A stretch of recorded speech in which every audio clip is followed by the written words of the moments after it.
Pregnancy Loss Awareness Month, which is October. And I think it's an important time to talk about, what 1 in 4 pregnancies result in a miscarriage or a loss, which is, I mean, if you would have told us that 10 years ago, we would have been like, it's not going to happen to us. And, obviously you guys have been through a couple of things that have changed us as a group, and all of us in this room have, I could say we went through as together, as friends. And sometimes there wasn't anything that could be said.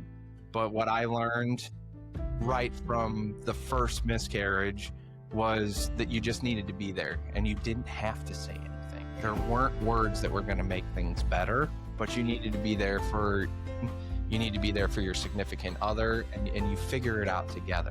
It's almost like this silent statistic that's just unspoken about, and until you become part of that lost community, it's like a whole nother world you're exposed to, and all these people are coming out of the woodwork and know the same thing happened to me. It's not so much of a stigma, or there's definitely more awareness around the situation. I love that there's a pregnancy awareness month now. I mean, I don't love it. I wish we didn't have to have a month like that, but it at least surfaces this topic to make sure that people feel that they're not alone, and that's big.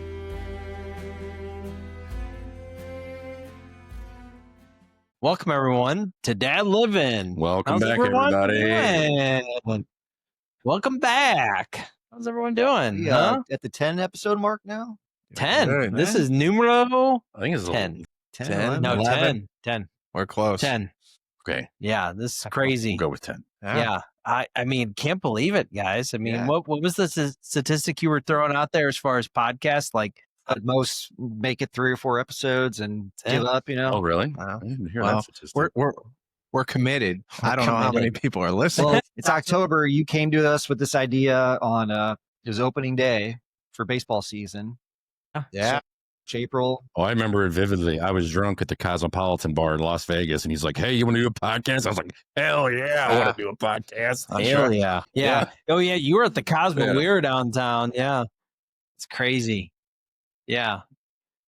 No, big milestone. So no, I appreciate you guys. This is a fun ride, and obviously it's fun to talk about everything, talk about everything. I think we kind of touched on it earlier, but like I was most excited to just have these deeper conversations with you guys and getting, like you said, like stuff we've been open up about that we've been friends for years and have never talked about, And most of the time you just don't have time to talk like this because you're chasing the kid that way or that way, or, it's been fun. And even like you said, even when we're out, like we might go to a ball game, we might talk about that, but we're cramming so much into a short amount of time that we don't really get too deep into too many conversations. Like what's going on? What's happening? How did that make you feel? I know it sounds kind of weird, but I mean, that's important, right? It is.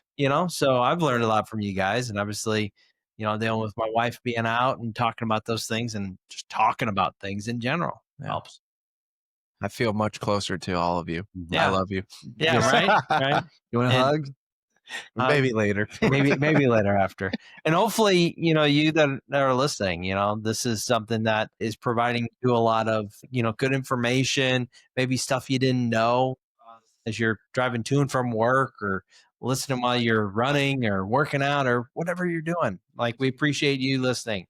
Give us a subscribe hit right now if you haven't already, right? That's weird to think of, like people listening to us working out. Like I listen to podcasts at the gym all the time, but that's weird. I've never done a podcast at the gym. No? I need the music. Yeah. Well, we talked about that. I like music, so Yeah, I do the podcast to and from work and the commute. Yeah, me too. Yeah. I hardly listen to the radio anymore. It's always podcast. I just stuff. canceled all my Sirius XM. It was done. Yeah. No more. See, we canceled Sirius a long time ago. Yeah, I never had it. Yeah. I always play the game with them, try Yeah. to get back in. Oh yeah. $10 a month. Oh, really? Cool. Oh no. $2 a month. Oh, how do we get there? Let me hold out a little longer. $1.50. Now we're just done. Love it. Yeah, so if you're enjoying listening to us, however you listen to us, give us a subscribe, comment, like, share. Like, that'd be great. So yeah. And we got an important show today, I think, as we talk about a lot of the things that are important things as dads you don't really know, or until you're in it, is least expected. And that's Pregnancy Loss Awareness Month, which is October. And I think it's an important time to talk about, what 1 in 4 pregnancies result in a miscarriage or a loss, which is, I mean, if you would have told us that 10 years ago, Yeah. we would have been like, it's not going to happen to us. And, obviously you guys have been through a couple of things that have changed us as a group. And, Johnny, obviously, with Jack up in heaven, I mean, that was one of the biggest things that I think all of us in this room have, I could say we went through as together, as friends. And obviously we wanted to be there, but you obviously suffered, you and Jen, obviously a big loss. And, we want to talk about that. I think for a lot of people out there that are coping with that or working through that situation, it's important to communicate and talk about these things. But Into like maybe somebody that's experiencing this and you don't know how to handle it or what to say. I think we'll go into that a little bit Yeah. too. Yeah. And if this episode reaches one person that is going through a loss and grieving, that's I hope we make an impact for just at least one person out there Right. today. So Right. You said this earlier when we were talking about mental health, and you talked about a little bit of your story and talked about right around the same time. It was probably, a little bit beyond, but, you were in my wedding and we had gone out, and I saw that picture the other day of us at the stadium, and it was us four, and you were kind of in the background, and you could just tell, tell that you were still going through stuff. And me back then, I wish I would have listened to this episode and just better understood like how I can help support you and continue to support you, because I think for all of us, I mean, that was tough. And it's tough when you guys obviously came to us with both situations, that, you out there as listeners, I know it's a tough conversation and it's a tough situation no matter how you look at it, but maybe you'll get some good information on maybe how you can help your friend Yeah. or significant other cope with some of these things, which is important for sure. And once again, I didn't experience that, and obviously Doyman didn't experience that. Uh, I experienced like the infertility as well, which I think is important as we're talking about this too. Um, I know me and you dealt with that too. 1 in 6 couples will experience that, which is obviously not as significant as a loss, but still, Yeah. brings stress and It a lot of different things there too. Yeah, I mean, it can bring all those things. When you just think about infertility, at least, for my wife, Megan, you just think, right? It's one of those things like, all right, you do the thing, you get a kid, and it's that easy. And that's most of the stories that you hear about. I mean, that's all I was kind of peppered with, at least when we were going through this journey. And when it's not happening and you don't know why and you can't figure it out, that's a whole level of stress that you're not ready to deal with, especially when you're in the moment. I mean, I know for me and our friend group and extended friends, like it was kind of that time we're all getting married, we're all getting to that point to, okay, the next chapter, starting to have kids, and it's not happening for you, but it's happening for everybody else. And at some point, we're all great friends. You're still super happy for the person, but you just kind of sit back. And I know me and Megan would always be like, what? Why not us? Like, this is something we really, really want, and it's still not happening. And then, we had, unfortunately, multiple situations that, we would get incredibly excited. We were pregnant and would get to the point of having a miscarriage. And that is, it's tough. You don't know what to do in that moment. I know we talked about this, I think, in one of our first episodes. For me, I was at a loss. It's different for, in my opinion, a male than a female, right? I didn't know what to say at certain times, and sometimes there wasn't anything that could be said. But what I learned right from the first miscarriage was that you just needed to be there and you didn't have to say anything. There weren't words that were going to make things better, but you needed to be there I needed to be there for Megan. You need to be there for your significant other, and you figure it out together.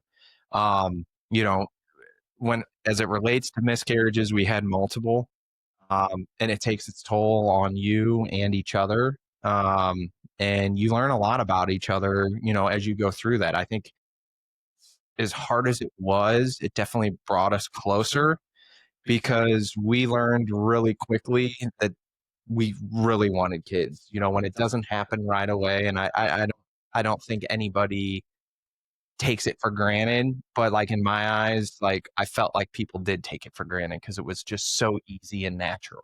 Yeah. And you didn't have to go through some of the things that we had to go through to not even still get to a point of being pregnant. So, our journey took us a really long time after we got married. The miscarriages were incredibly difficult. I mean, we were far along one time where we told our entire family through kind of a little reveal, and everybody was very excited. The grandparents got the "I'm going to be a grandma" plaque and those kinds of things. And shortly after you have a miscarriage, it's tough, man. Emotionally draining. It's stressful. You grieve in a way that's, I mean, not like you, Johnny, but it's still tough. You just feel that you had it and then it's taken away from you, and it's tough.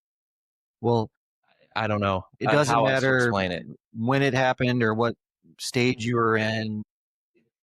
The hurt still there. It still stings no matter what. And this is something that's never talked about and you can never expect or plan for.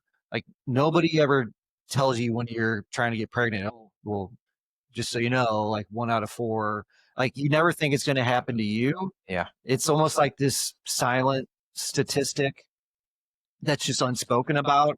And until you become part of that lost community, it's like a whole nother world Yeah. you're exposed to. And all these people are coming out of the woodwork and know the same thing happened to me. And like, I can't agree with that more. You definitely hit on that. That was one thing that I think, yeah, we learned very quickly is people just didn't want to share that for whatever reason. They were embarrassed or I don't know. But after, going through it, we did find out of how many people were actually going through that. And I don't know if it makes you feel any better, but it makes you then realize that you're not alone. And I do appreciate, I think, over time, since we've had the miscarriages, of how much more conversation there is now about the topic. It's not so much of a stigma or, there's definitely more awareness around the situation. I love that there's a pregnancy awareness month now. I mean, I don't love it. I wish we didn't have to have a month like that, but it at least surfaces this topic to make sure that people feel that they're not alone. And that's big. And the more that these types of things I think can get talked about, the better it's going to be for everybody to let them know that they're not alone and that you can get through this. And look, we had to take multiple avenues to get to where we're at. And now I have 3 wonderful kids. We had to go through IVF to have Lincoln and Charlotte. We did twice. The second time we had both of them. And in fact, we didn't think we were going to have one of them. And the other one took later. And all of a sudden we had 2, which was amazing and scary at the same time. And then naturally out of nowhere, we had my youngest Colton, and all natural. Wasn't expecting it. Took us another year and a half. Yeah. We had thrown in the card saying, all right, we're done trying, and boom, there he was. And we were in shock. It was fantastic. But you go through a lot of hard things, but it makes you appreciate that much more when you're able to have your children. And it's something I'll always appreciate. We'll never forget what we went through, but so happy with where we're at now. But you learn a lot about yourself, and it tests you as a person to really go through things, I think, at a young age that you're not ready to go through. And I think it makes you stronger in the long run. It still hurts at times because you always wonder what if, but I wouldn't have the kids that I have now because of that situation. I also look at it that way. So, it's tough. We're blessed. I'll leave it as that. yeah. Yeah. I mean, I wish nobody had to go through it, but like you said, it did give me a deeper appreciation for everything, for just life in general. So just to back it up for me, my wife and I lost our first son, Jack. He was stillborn. Um, we had a totally perfect pregnancy. We didn't have trouble getting pregnant. It happened pretty quick and healthy all on the way. This was nowhere even in our mind. Like if it was all the way in the back of it. And 3 days before his due date, she quit feeling movement and went to the hospital. And sure enough, they didn't find a heartbeat. And nothing planned me for that. And like I said, I wanted to do this to bring awareness to this because I know other people are out there going through it, and it's the hardest thing. I wouldn't wish this on any parent. I've said all the time, like if I would give up my life to just have him back, if it meant for one day. God, I knew this was going to happen, guys. Yeah. You're good. You're good. You're good, dude. This is it's a But- tough thing to talk No, about. I know. And you guys are all there. And, just opening it up to the people that they might have a friend or a brother or sister that's going through this. Like, I'm sure you guys had no idea what to say to me. And just having you guys there meant the world to us. We had so much support. And when you go through something like this, people feel like they have to say something. And there's so many things that are said that like cut so deep, like, everything happens for a reason, or, well, at least you're still young, you can try again. And like, no words can take away the loss and the pain and the grief. And like you said, like, you have to just going through this with your significant other, when you witness them go through the childbirth alone is a miracle. And Yeah. I think you've said this before, Mike, like after you saw your wife give birth, you're like, how are you alive? Like, yeah. Like, how did you do gain that? so much more respect for women after that. Yeah. And watching my wife have to deliver to a child that we knew we weren't gonna hear the screams and the cries. There's nothing that can prepare you for that. And then trying after it happens, trying to support her emotionally when you're a wreck at the same time. There's no words for it. No parent ever thinks they're going to have to bury their child. And like I said, like it was the worst thing I've ever gone through. But it did give me a deeper appreciation for life. And until we lost Jack, I didn't really appreciate how much I wanted to be a father. And to see it all taken away, and you don't know at the time if you're going to be lucky enough to get pregnant again, or and at the time if you're even going to be able to mentally prepare to go through a pregnancy again. Thankfully, we're blessed today. We have 2 beautiful living children, and we call them our rainbow babies. That's something that's talked about in the lost community. And they call them rainbow babies because you've just weathered the harshest storm you'll ever have to go through, and brings so much joy when you have one that's here with you. And I know there's people out there that weren't lucky enough to have. I mean, Jack was our first child, and I know some people weren't lucky enough to ever get pregnant again, and they have to live with that forever. And having another living child doesn't replace what you lost. And back to like people that make comments that hurt so deep, where it's like, well, you should be lucky you have a living child. And but it's so hard to describe. It's like I feel like part of me died with him. Like this, you ever seen there's like illustrations and photos of a father that's like there's all these holes missing from him, everything that he gives away to his kids. It's like I felt like that for so long, where I just had a gaping hole, like my whole being was just gone. And anyway, being a friend of yours, a good friend, as we all are, and watching you go through that, there's still moments that I have ingrained in my mind that hurt me. I already know what you're going to say. I can't even explain it. Like, and watching you go through that hurt me so much.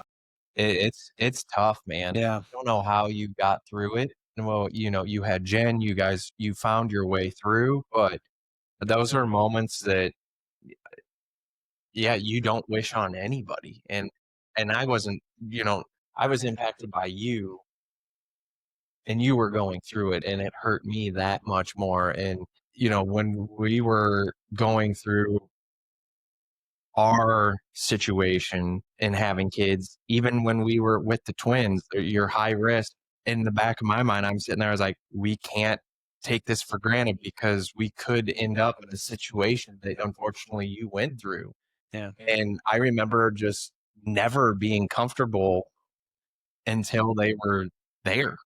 Right. And I mean, and the same thing happened with Colton as well. Like I could never be fully happy until my child was there. Yeah. And that's something that you don't, yeah, what you went through, what we went through with you was definitely one of the hardest things I've ever Yeah. experienced. Yeah.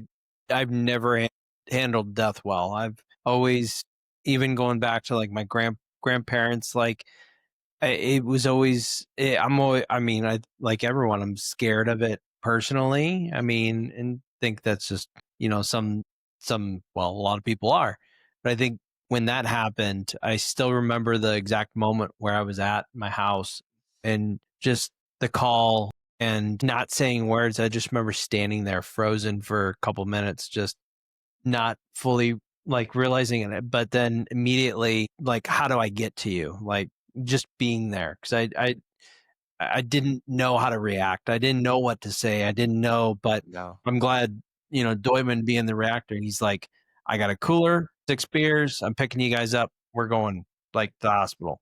And that was the best decision. I felt like for you, we didn't say a whole lot in that moment. Nothing That to was say. tough. Yeah. Obviously, Yeah. seeing your parents and Jen's parents, and it, I, I still remember it like it was yesterday, everything. And I know you do too. And I think it's important for us to talk about that and remember it, because it's remembering Jack and, you know, just being there.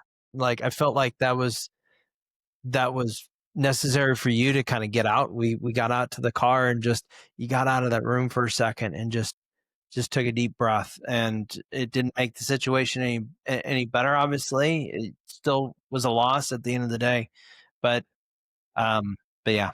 So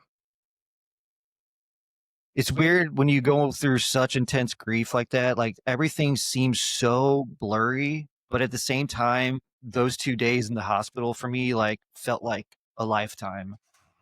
And yeah, when you guys came up to visit and give me a break to go have a beer in the parking lot, like man, that was like just, I mean, just a brief relief and just have you guys there to lean on. And um, if you don't know, when you go through a stillbirth like this, it's very much different than the old days. I'm glad we have October Pregnancy Loss Awareness Month now, because stories I learned about in the 50s and 60s and the old days, like the parents wouldn't even have time with with their child. They would just take them away and that was it. And they just got you out of the hospital as quick as they could. We actually got to spend 2 days with him there and just soak up as much as we could. Photographer came in, we have photos, and like those are the only photos I have of him to cherish, you know. And I remember you guys feeling kind of uneasy about coming in the room and seeing him, and I don't know what, if I said something or you guys finally just decided to, but you all got to meet him. I mean, it meant so much for you guys to just know, like, he was real. I mean, he's my child. I held him. Yeah. And, you know, along with Pregnancy Loss Awareness Month, like the thing we've tried to do in my house is just keep his name alive. It's not a thing at all where we can't speak about that. You know, we have pictures of him all around our house. Our kids very much are aware of him. We talk about him all the time. We celebrate his birthdays. You know, he just had call it an angelversary in the lost community, but he would have been 10 this past August. So I mean, we have a day for him. We go celebrate him. We talk about what we think he would be like, you know. And it's hard to open up and share that because it sounds, I want to say cheesy, but like Not at all. Amazing. Not at all.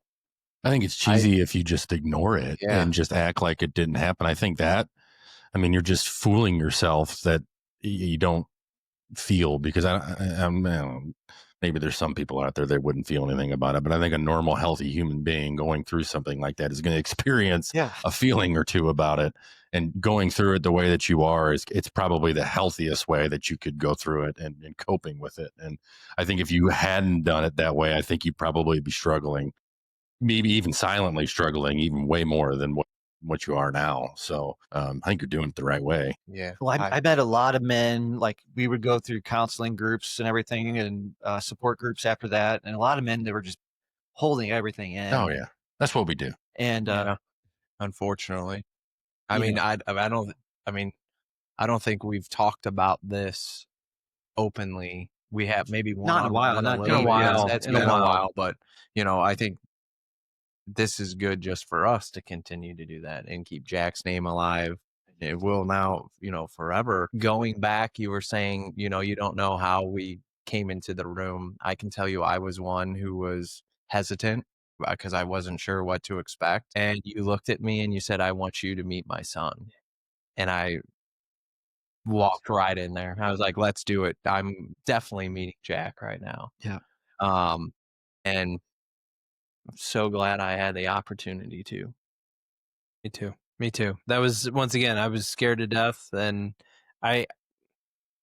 I'm glad. And those pictures and everything that you shared with us, I think that's important because, I mean, it's such a cool remembrance of Jack and seeing him, and I think that is a cool way to remember, obviously, your son. And for people out there, they get those pictures. I've seen a lot on social. We've had some friends that have had stillborns too, and it's important to see that and remember. And obviously they want people to see that, like you were talking about, like, hey, this is Jack, like you would have been 10. I love your tradition that you guys do.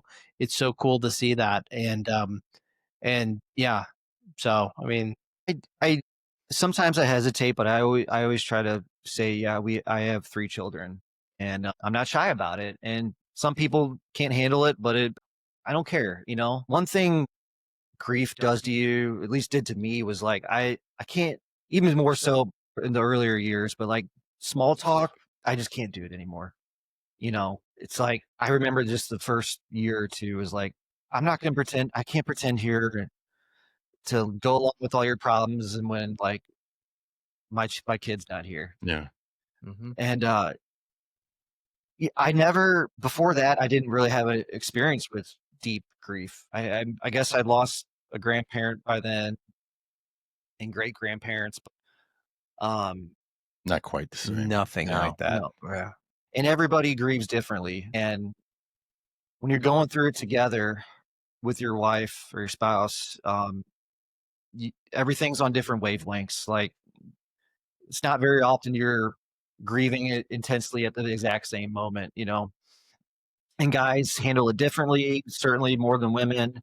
And one thing that's stuck with me, that's what I mentioned, things that people will say. One of our friends said something to me that still rings true. It's like grief comes in waves, where sometimes the tide's gonna be low and it just comes and goes, and then other times it's gonna feel like a tidal wave, and it just consumes you.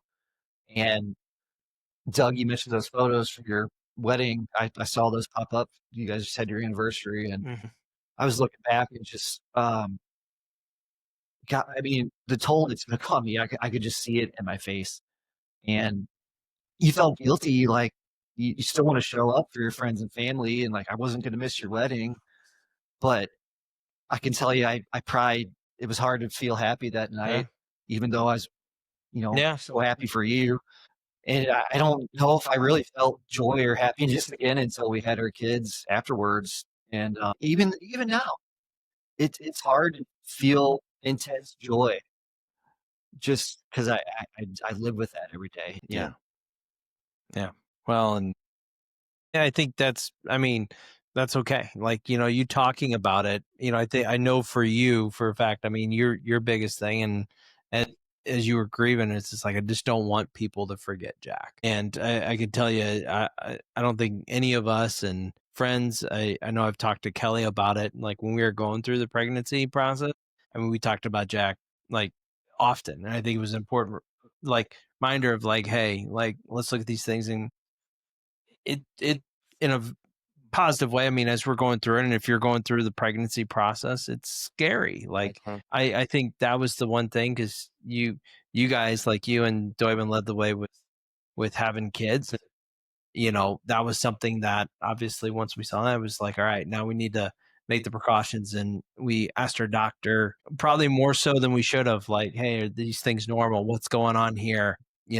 Like even Kelly got the Doppler thing, which was, I think, caused more harm than good, because Yeah, then you're probably. then you're like, oh my God, I didn't hear anything. What's Constantly going on? What's worried. happening? So, and but the whole pregnancy process is stressful, and just normally that's stressful. And then obviously going through something like that, I think it's, once again, I think it's important for us to talk about him. And I think bringing up, obviously, like what he would be like, what sports he would be playing in, what would he do, like what would his passions, how would he interact with Brody and Harlow, and all those things. I mean, I think it's cool to talk about some of those things, because um it's really important. It's like we are blessed with two beautiful children, and I see him in them every day. And whether it's the shape of his eyes or the color of his hair, like see that, I see him living on through them. You know, after it happened, I questioned everything about my life. And for not a long time, but a short while after, I was mad at God. I questioned my faith intensely, and I didn't know for right afterwards if we'd try again, or we how long it would take to we'd want to feel like we were ready to try again. But like quickly, I just went. I knew like how badly I wanted to be a father. And the one good thing that came out of it was like it brought me closer to my faith. It made me lean back in. And the one thing I grabbed onto was, I know in my heart I'll see him again in heaven one day. Yeah. And that makes me feel closer to God. And I don't, whatever your beliefs are, if you go through an intense loss and grieving like this, like you have to find something to hold on to. And I think that was it for me. I'm not shy to talk about my faith anymore. I'm not shy to talk about, you know, uh, I don't, I'm not a perfect Christian by any means, but I'm digging in. I want to have a relationship with Jesus. I wish it didn't take that for me to feel like that, because, you know, I wasn't always a perfect follower of my faith and everything in my earlier years, but to the point where, I mean, a couple years after that, my wife and I both got baptized as adults because we renewed our faith and wanted to have a closer relationship with God. And whether it's your faith or something, like you have to hold on to something. And for me, it was that belief. I will see him again, and I see him every day through the love of God, through my beautiful children. And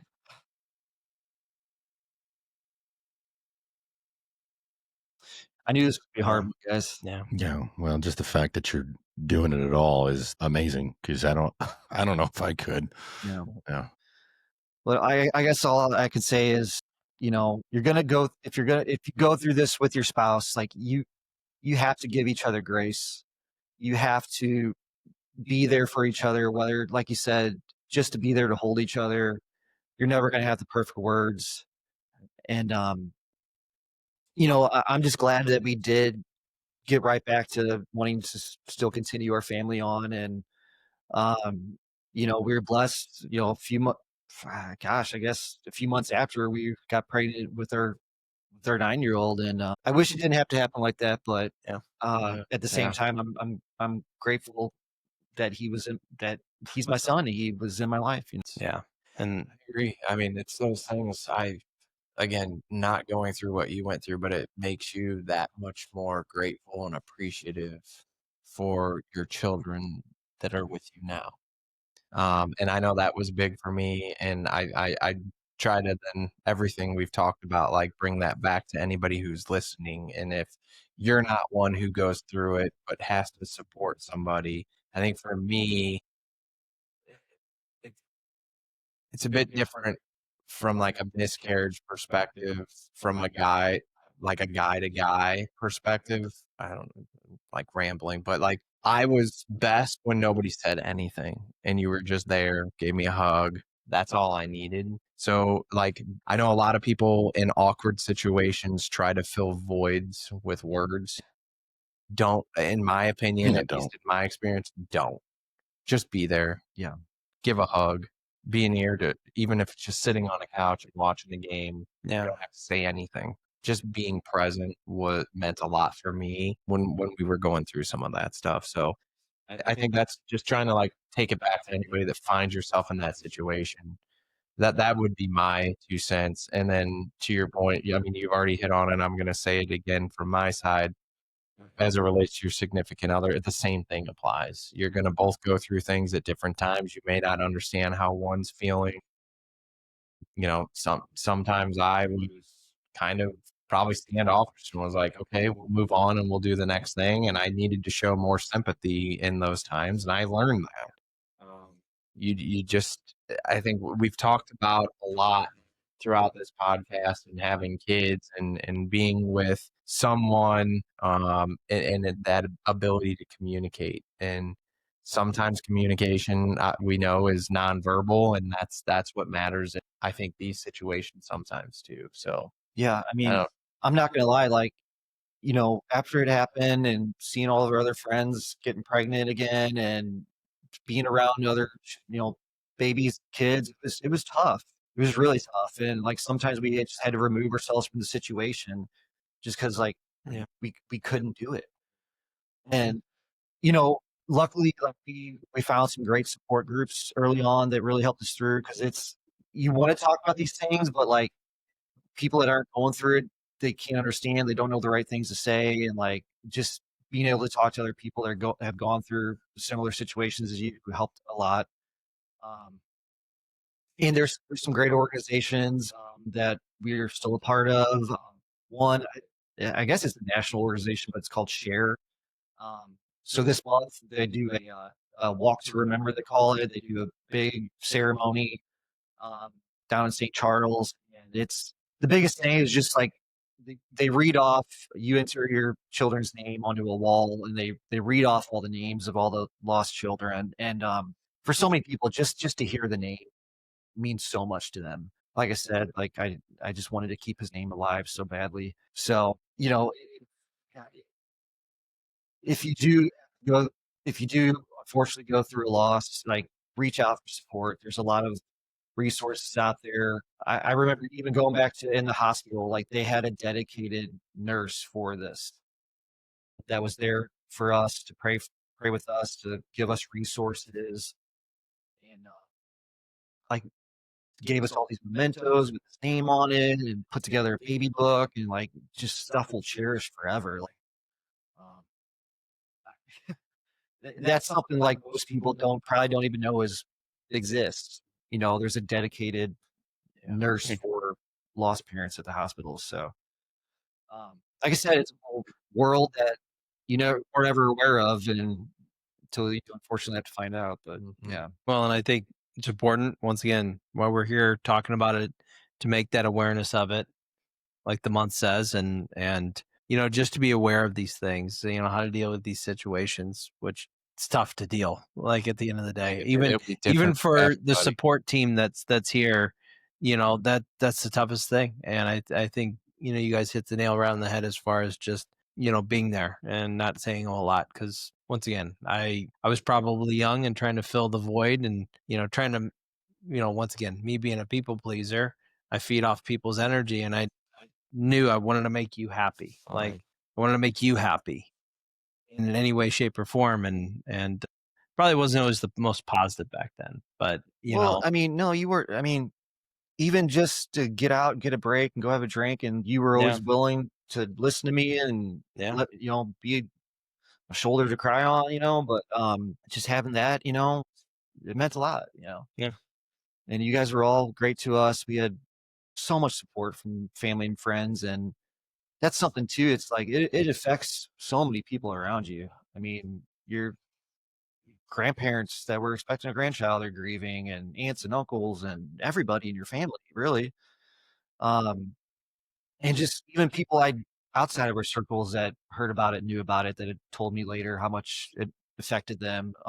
You never would You never. And like I said, I think this is a good thing to talk about at the end of the day, and just kind of go through it. And I mean, it's still shocking when you see a death of a, even someone that's remotely significant, or someone that you knew in past, so it makes a big impact. And especially when it's friend or a friend of a friend, and you hear that, I mean, it's devastating. And so, but we'll never forget Jack. And thank you. and obviously what you guys have gone through is important to talk about. So if you're out there and you're dealing with this, or dealing with infertility, or whatever it may be, reach out. We have that section on our website, dadliving.com, where you can reach out, and talk through some of these things, talk through situations.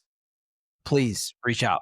Like, I think that's a good resource. So Yeah. we want to be there for you. Just say, don't give up hope. If you're having infertility issues, or you're having miscarriages, just don't give up hope. I think that's the only thing that got me through, honestly. So just don't give up. Agree 100%. Yeah. Yeah. So, well, appreciate you sharing all that. I know it's a lot. Yeah. Thanks. We love you, buddy. Like I said, it's a pretty heavy episode, but I think it's a really important topic, and it's going to mean something for a lot of people out there. Yeah. Well, and definitely as you see this and some of this stuff, share it out in the world too. Share with the future parents that are going to be out there. I think once again, it's important to talk about it, be aware of it, whether you go through it or you don't. I think it's really important, because more than likely 1 in 4, you or your friends or your close group is going to go through something like this. And it's important to know how to support, or if you're going through that, how to support your spouse, how to support yourself. So many different things. But know that, grief is a tough thing, but like you said, you can find the light at the end of the tunnel through support systems, through just working through it. And I know it's tough. So awesome. Thanks for That much listening, better. everybody. Yeah. Love you, honey. Love you, kids. I mean, after that, my goodness. Yeah. I'm Thankful grateful for what we got. Yeah. Thankful for everything we've got. So, Yeah. including you 3 goons. Yeah. Love you guys. All right. Love you, man. Take All care. right. See you, everybody. Good night.